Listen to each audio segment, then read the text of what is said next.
Hello friends, Radhe Radhe. कैसे हैं आप लोग? आशा करती हूँ आप लोग स्वस्थ होंगे, मस्त होंगे। हमारे कन्हैया जी चैनल में आप सभी का बहुत बहुत स्वागत है। तो फ्रेंड्स, आज हम लड्डू गोपाल की एक सत्य घटना लेके आए हैं जो सुन के आप लोगों का दिल दहल जाएगा। तो आप लोग लास्ट तक बने रहिए।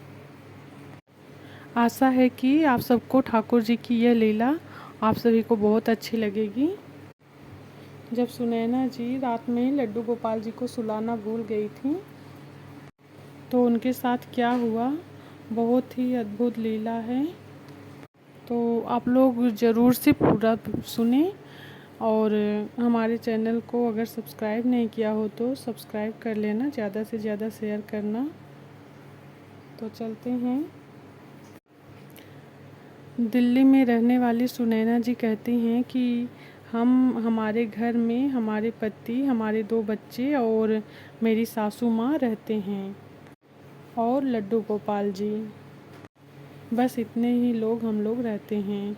तो ठाकुर जी की सेवा पूजा अर्चना मैं ही करती हूँ और सासू माँ और हस्बैंड जी, बच्चे लोग, ये लोग इतना जैसे नहीं कर पाते हैं, मैं ही सब करती हूँ। ठाकुर जी को भोग लगाना, उनको समय समय पे क्या भोग लगाना है, उनकी क्या सेवा करनी है, उनको कब शयन देना है, ये सब मैं ही करती हूँ, सुनैना जी बोलती हैं। और ठाकुर जी की कृपा से, कान्हा जी की कृपा से हमारा दिन बहुत ही अच्छे से गुजरता है। हम लोग बहुत खुश रहते हैं, अपने छोटे से परिवार में बहुत खुश रहते हैं। वो कहती हैं हमारे लड्डू गोपाल जी बड़े ही नटखट हैं, कोई ना कोई लीला दिखाते ही रहते हैं। लेकिन आज ये जो लीला मैं आपको बताने जा रही हूँ, ये मेरे जीवन की सबसे बड़ी लीला है। सुनैना जी बोलती हैं एक बार हम चारों लोग मिल के चले गए मायके, क्योंकि हमारे भाई की लड़की की शादी था तो जाना बहुत ज़रूरी था, इसलिए हम चले गए। और अपनी सासू माँ को बोला कि आप ठाकुर जी को समय पे भोग लगा देना और समय पे उन्हें विश्राम दे देना। तो इतना बोलकर हम लोग चले गए। शादी में जाना बहुत ज़रूरी था तो चले गए। और मेरा मायका मेरे घर से ज़्यादा दूर नहीं है, तो हम सोचे थे कि हम जल्दी ही वापस आ जाएंगे। इसीलिए हमने कान्हा जी को अपने साथ लेके नहीं गए और माँ जी को बोल दिए कि आप कान्हा जी का ध्यान रखना। वो बोलती हैं हमारे घर का एक नियम है कि हम संध्या आरती करने के बाद 9 बजे लड्डू गोपाल जी को सुला देते हैं। इसीलिए मेरे बातों के हिसाब से मेरी सासू माँ ने ठाकुर जी को संध्या के समय में पूजन आरती करके भोग लगाया था और उन्हें ये लगा कि वो हम लोग घर जल्दी आ जाएंगे और फिर उसके बाद ठाकुर जी को भोग लगा के सुलाएंगे, इसलिए वो सुलाना भूल गई। लेकिन उस दिन रात को हमें आने में बहुत ही ज़्यादा देर हो गई और मेरा मन भी काफ़ी उदास होने लगा कि अरे इतनी ज़्यादा रात हो गई, हमारे ठाकुर जी तो अभी बैठे होंगे, हमारा इंतज़ार कर रहे होंगे, उन्हें कितना नींद भी आ रहा होगा, काफ़ी रात हो गई है।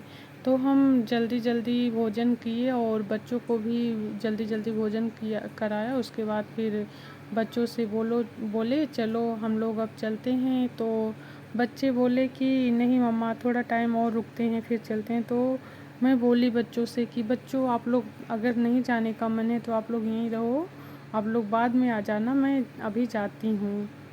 तो सब लोग आ गए घर पे। घर पहुंचते ही सुनैना जी जल्दी से फ्रेश हो गई। उसके बाद उन्होंने मंदिर में जाके देखा तो लड्डू गोपाल जी बड़े ही आराम से सो रहे थे। तो वो अपने कमरे में आ गई और वो सो गई। अचानक से उनकी नींद खुली तो देखी उनकी सासू माँ उठ चुकी हैं, तो वो भी उठ गई और उनकी सासू माँ कहने लगी।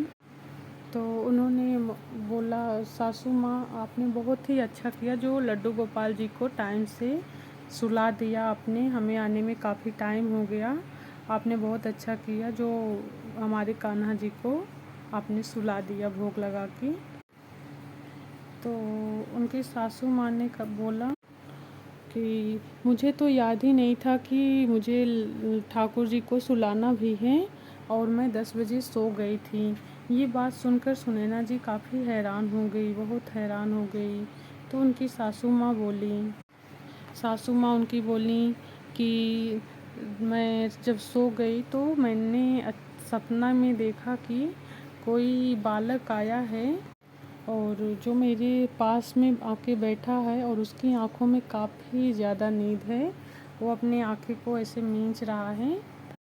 मैंने देखा वो छोटे छोटे हाथों से अपने हाथों को आँखों को ऐसे मींच रहा है। तो मैं बोली, अरे बाबू, आपको नींद आ रही है क्या?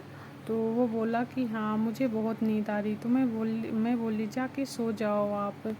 जब मैंने ऐसा बोला बच्चे को तो बच्चा और भी ज़ोर से रोने लगा। तो मैं बोली कि आप रो क्यों रहे हो? तो वो मेरी बातों का कोई जवाब ना देते हुए मंदिर की तरफ दौड़ता हुआ चला गया। और उनकी सासू माँ बोली, ये सपना देखते ही मेरी नींद अचानक से खुल गई। और जब मैंने देखा तो उस समय 11:15 हो रहे थे और आप लोग तब तक भी नहीं आए थे। तो मैंने सोचा कि वो सपने के बारे में सोचने लगी कि बार बार वही ख्याल आ रहा था। तब भी मुझे ख्याल आया कि मैंने तो ठाकुर जी को शयन भी नहीं दिया है। मैं ये सोचकर, और उसके बाद मुझे बच्चे का वो चेहरा याद आने लगा, जो छोटा सा बच्चा मेरे सामने आके रो रहा था। तो मैं मंदिर की लाइट ऑन की। उसके बाद मेरे जीवन में एक अलग सा, जैसे कि जैसे अंधकार सा छा गया था। मैंने कहा, अरे ये क्या, लड्डू गोपाल जी अभी तक बैठे हुए हैं, हमने इन्हें सुलाया नहीं। तभी उनको सुनैना जी की बात याद आई कि बोली थी कि माँ जी आप ठाकुर जी का ध्यान रखना। तो और मुझे अपने सपनों के बारे में भी याद आया। मुझे सब समझ में आ गया कि वो छोटा सा बच्चा और कोई नहीं, हमारे कान्हा जी ही थे, जिन्हें बहुत ही ज़्यादा नींद आ रही थी और वो दोनों हाथों से अपनी आँखों को रगड़ रहे थे।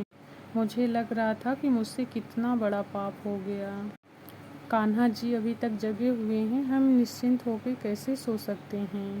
यही सोचकर मैंने जल्दी से अपने ड्रेस को चेंज किया और कान्हा जी के लिए कुछ भोग लगा के उसके बाद कान्हा जी को सुला दिया। मुझे बहुत दुख हो रहा था कि आज मेरे कारण लड्डू गोपाल जी को इतना दुख सहना पड़ा। लेकिन मेरे पाप को खंडित करने के लिए ठाकुर जी ने खुद अपना स्मरण मुझे करा दिया, मुझे याद दिला दिया।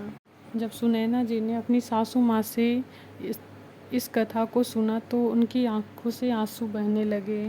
कान्हा जी की इस लीला को सुनकर वो बहुत चौकित हो गई और वो ठाकुर जी से क्षमा याचना करने लगी कि ठाकुर जी, अगली बार से ऐसा नहीं होगा।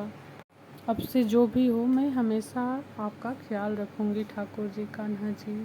ठाकुर जी की इस लीला की वजह से सुनैना जी जब भी कभी बाहर जाया करती थी, कहीं भी जाया करती थी, तो अपने ठाकुर जी को अपने साथ लेकर जाया करती थी, ताकि उनकी सेवा में कभी भी कोई भी कमी ना आए। अब आप लोग बताइए, ठाकुर जी की ये प्यारी सी लीला आप लोगों को कैसी लगी? अगर आपके हृदय को छू गई हो तो प्लीज़ ज़्यादा से ज़्यादा शेयर करिएगा। जय श्री कृष्णा, राधे राधे, हरि बोल।